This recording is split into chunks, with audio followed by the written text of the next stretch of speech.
welcome back to another episode of Come As You Are. My name is RJ, and today's guest is one of my favorite people in the whole wide world. She is an incredible mother, up-and-coming podcaster, if I do say so myself, and the love of my life. Ladies and gentlemen, Miss Amanda Carpenter. Hello, Mrs. Thank you very much. I said Ms. Yes, and Ms. is not married. I thought Ms. was married.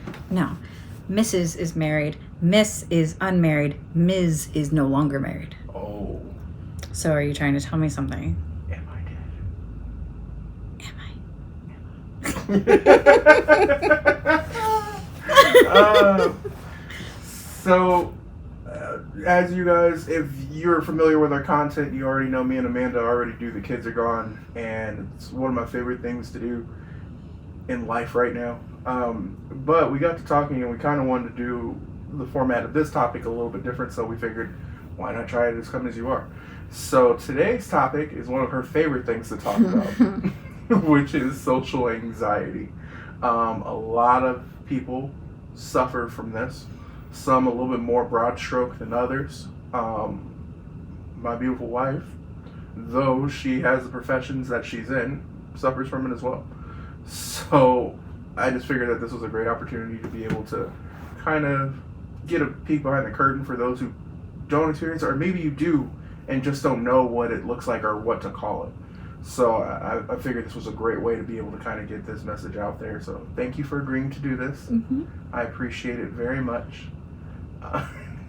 For those, if you are not familiar with The Kids Are Gone, which, by the way, if you're not, Check it out. You should be. It's a pretty cool podcast. Absolutely. Again, biased because your boy's in it. But for those who don't know, why don't you tell them a little bit about yourself? What made you get into the YouTube game, and why start a podcast with your husband?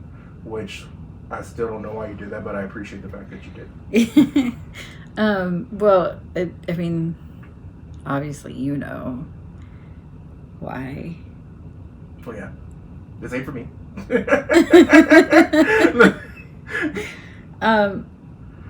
Okay, so it's really self-centered sounding, but you and I always have great conversations. Mm-hmm. And I was like one day talking about it with you, having a great conversation, and we joked around and said, we should really put this shit on YouTube. And then we talked to Christopher, and then we put this shit on YouTube. Yep. That's an accurate story. That's pretty much how it went. Yeah. So you have 3 beautiful children. Gorgeous. When you try and describe to someone what social anxiety is, how would you describe it to them? That's really difficult because it's different for everyone. Mm-hmm. But also it's not something that people who don't experience will understand. What do you mean? The best way that I can describe it to someone who doesn't feel it is, imagine constantly having someone follow you around, that every time that you think, you know what, I'm gonna text this friend that I've been thinking about, or I'm gonna go and say hello to a new person today, they tell you, why the fuck would you do that? That's stupid. You really think they care? That's rough. Yeah. Yeah. Wow. I mean, you and I have had this conversation a bunch of times. You know what I mean? Like, it's one of those things, and to be completely honest with you, it's not something that I necessarily struggle with. I'm normally very outgoing. People who are around me, you know, I can talk to pretty easily. It's not that difficult. So when Amanda and I first got together, it was something that I fully didn't, complete honesty, didn't understand it. Didn't make any sense to me why you just couldn't go ask that person a question. or go. He's still. Yeah. Still, like, we'll be at a restaurant that Mm-hmm. I'm not horribly familiar with, Mm-hmm. and like, if we just, well, obviously not right now, but before, Mm-hmm. if we would just go sit down at Wendy's or something, and they got something wrong on my order, he still is like, well, just go tell them to fix it. That's not something I can do. Like, Yeah. if they fucked it up, it's fine, whatever, I'll eat it. I'm not gonna be that person to go and complain about a small thing that I'm still capable of eating. It's not like I'm allergic, Right. you know. Yeah. But that's what it is. It's not. I know that that's a stupid thing. I know it's silly, Mm-hmm. but it's not a matter of go get the thing that you paid for. It's a matter of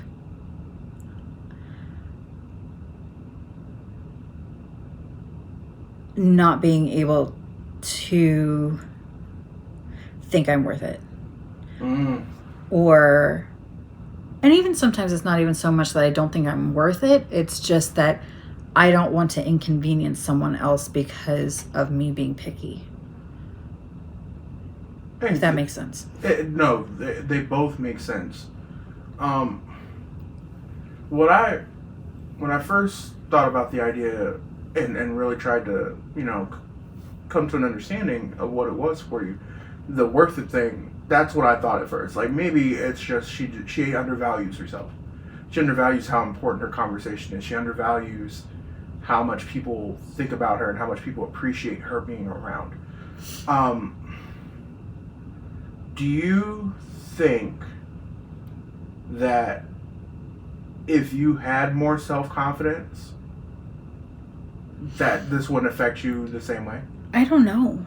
Okay. I'm not sure. Only because self-confidence and self-worth have always been something I struggle with. Mm-hmm. But since you and I have gotten together, my confidence has skyrocketed from where it was. And yet I still am, I'm still not able to do a lot of those things. Yeah. Because as humans, selfishly, we want to sometimes put the blame on us for a lot of things that people go through. Mm-hmm. I, for a while, had a hard time coming to grips with that. For a while there, I kind of blamed myself. Like, you're not giving her enough confidence. You're not. And that's not the case in the least. Building her up enough. And I'm starting to come to grips with that, where it's like, this is just like any ailment. It's something that you have to work through, and you may not even be able to get yourself all the way there. Like, the fact that you're doing this, which, segue, the fact that you're doing this, to me, is astonishing. Mm-hmm. Because this is putting yourself out there. I mean, it's in a very confined space. We haven't done any meet and greets yet, even though, I'm sure eventually we'll get there. Watch her face turn. Yep. She hasn't ran into somebody who's seen the podcast yet, which I told her about, and her face even changed when that happened. Speaking of which, if I do run, like, if ever in the future someone who watches any of our shows, if you come up to me and like, hey, I like your show, whatever, just know that if I look annoyed, I'm not annoyed, I'm terrified. Whereas me, I'm a big old ham. Yeah, you can go up to him all day. All day. He'll sign autographs. It won't be a thing. Give hugs and kiss babies. Well, then we'll move past COVID a little bit and then back to the hug range. But for right now, I'll give you one of these. One of those solid right there.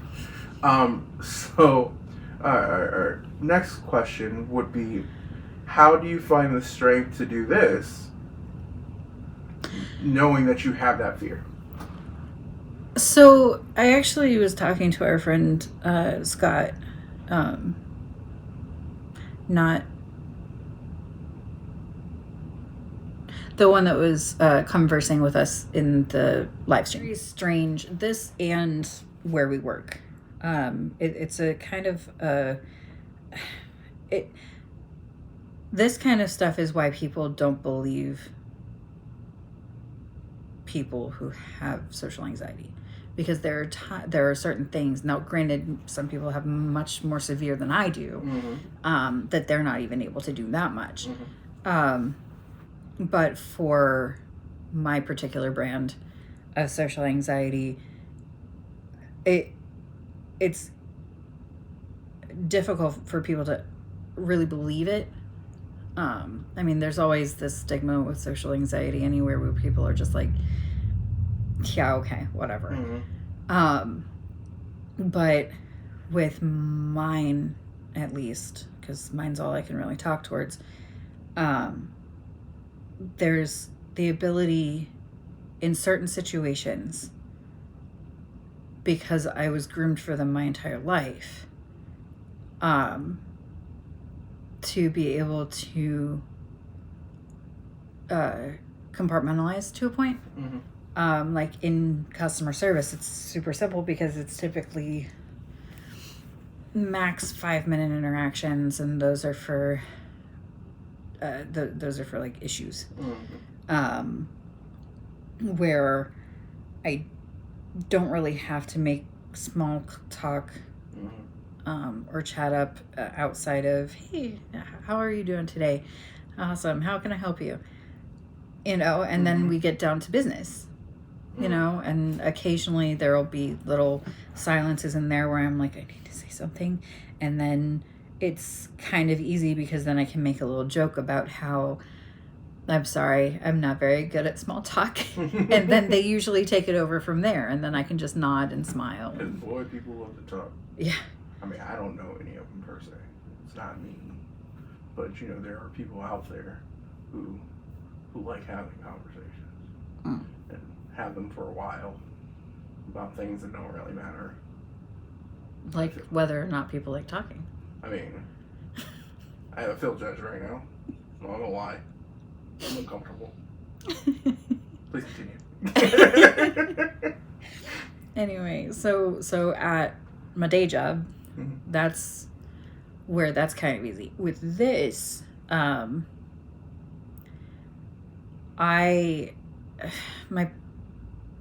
mom and the other one had me especially in choir, and I would sing in church, and they would sign me up for specials in church, to where literally from the time I was like 4 or 5 years old, they had me putting on a show, whether it be in church or for family or whatever. Like, it used to be just, I mean, you remember the first time we went to see Grandma and Pat, they brought out the karaoke machine. That was my life. So when it comes to performing, like how Christopher said that on the mental health episodes, it's easy to think that we're good, that this doesn't bother us, because when the spotlight's on, we can perform. You've been kind of trained to do that. Exactly. Yeah. I'm sorry. My heart's racing. When the spotlight's on, it's easy to kind of get into that, and we're on and do this shit.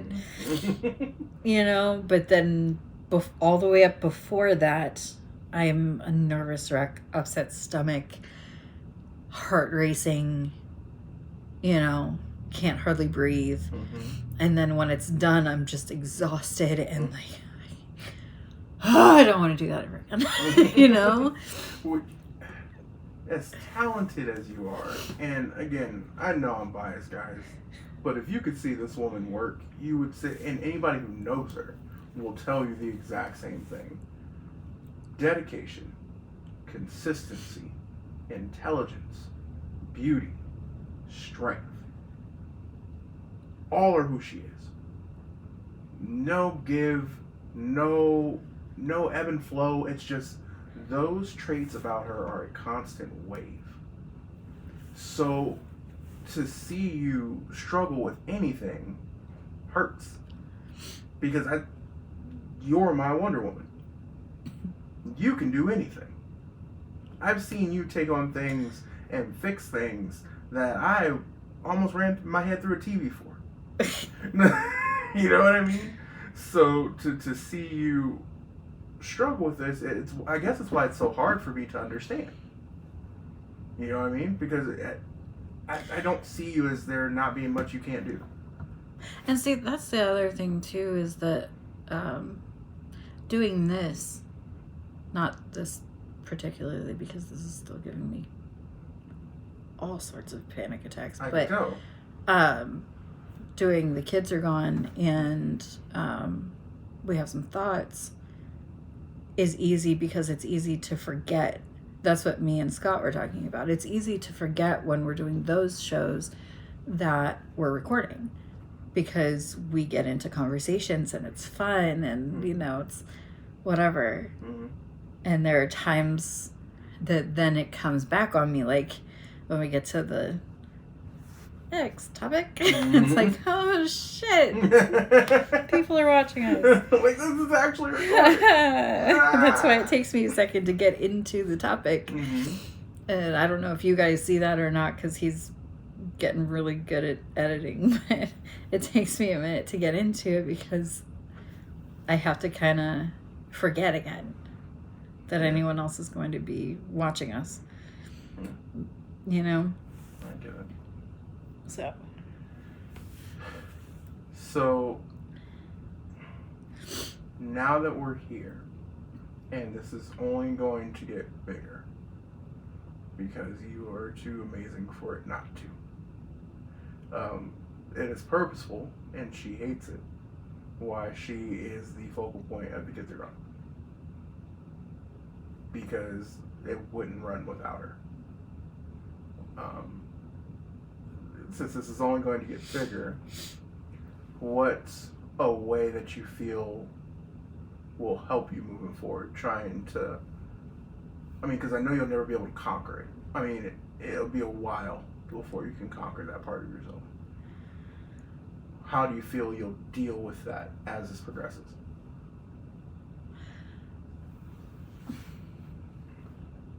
I've been, as you know, working for a while now to try to, I don't want to say get past it, but like... learn to manage it. Yeah.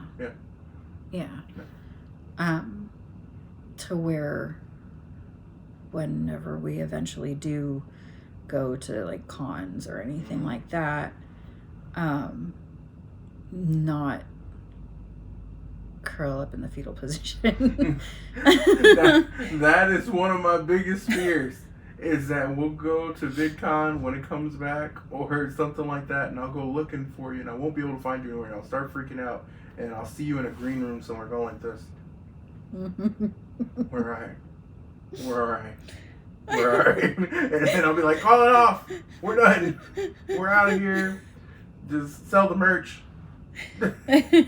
We'll be at VidCon or whatever, and you'll have to send Christopher's lady into the bathroom to find me, because I'll just be curled up in one of the stalls. Like, I needed a break. I needed a break. Where's my albuterol?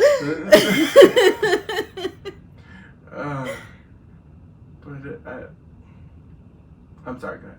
No, you're fine. What were you saying? I didn't realize how hard this episode was going to be for me. Yeah? And it's because I hate seeing you in pain. You know what I mean? Like, I would give any limb off my body to keep you from feeling this nervous. Because I can tell right now, with you and I doing this, you're nervous. And it's me. I know. Not to... I don't like talking about my mental ailments. But it's one of those things, and the only reason we decided to do this topic and why it meant so much is because I know there are people out there who are just like you. We know a couple who experience the exact same things, and for somebody like me who doesn't fully understand it, it's important for us to understand that this is a regular occurrence. Like, you got to be more understanding of Yeah. those around you who don't know how to have that interaction. They're not jerks. I mean, well, not all of them. Sometimes they are. They're not stuck up or whatever you want to call that. It's just they don't know how to. Yeah. I'm sure there are people that think I'm a bitch. Yeah, which to me is crazy, because if they knew you, they would never think that. Yeah. You know how many people have adopted her as mama? A lot. Because you have that warmth.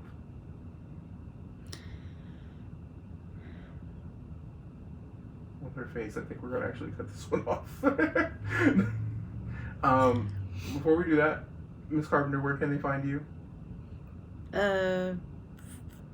Twitter. She does the tweets. I do the tweets. Amanda WHSD. There you go. At Amanda WHSD. She tweets sometimes. Occasionally, like I take long spans off because it stresses me out. Mental health. Yeah. No. And then Patreon. Like, we have some thoughts on Patreon. That's a thing you can look up and, check me on the TCAGs. Because they're on, yeah. We do that. Thank you guys so much for watching. I appreciate it. If you have, use the comment section in this as a conversation board. If you're somebody like me who doesn't fully understand this, feel free to ask questions. Ask questions. He'll relay them to me if it's not something that I see, and I can kind of hopefully help answer your questions. And then on the flip side of that, if you're somebody who feels like Amanda does and wants help to me explain the questions. What she said. Yeah. Because I want this community that we're building to be that kind of place. Come As You Are is supposed to be an area where no matter what's going on with you, you feel comfortable enough in the space to have the conversation. We're going to have a bunch of guests on who are going to have differing opinions. We're going to bring some new and enlightening and conversations to you. Yeah. The only thing that we ask, especially with this episode, is just you can hold any opinion and be a part of the conversation on either side, but be respectful. Yeah, because I'll block you in a heartbeat. She's saying it the nice way. Because what I'm not going to allow to happen is I'm not going to allow anyone to turn this space into something where people are afraid to voice how they feel. That's not going to happen. So if you want to come in and be a troll because you think it's a good idea, it's not. This is not that venue. You can go try it somewhere else. Rush Limbaugh's looking for people. He got you. Anyway, follow us, of course, as Amanda said before. We have some thoughts. That's a Patreon, which is all three of our shows put together in the same Patreon. Feel free to support that. You can find me, as always, at RJCarpenter11 on Twitter, Facebook, Instagram. Got all three out here.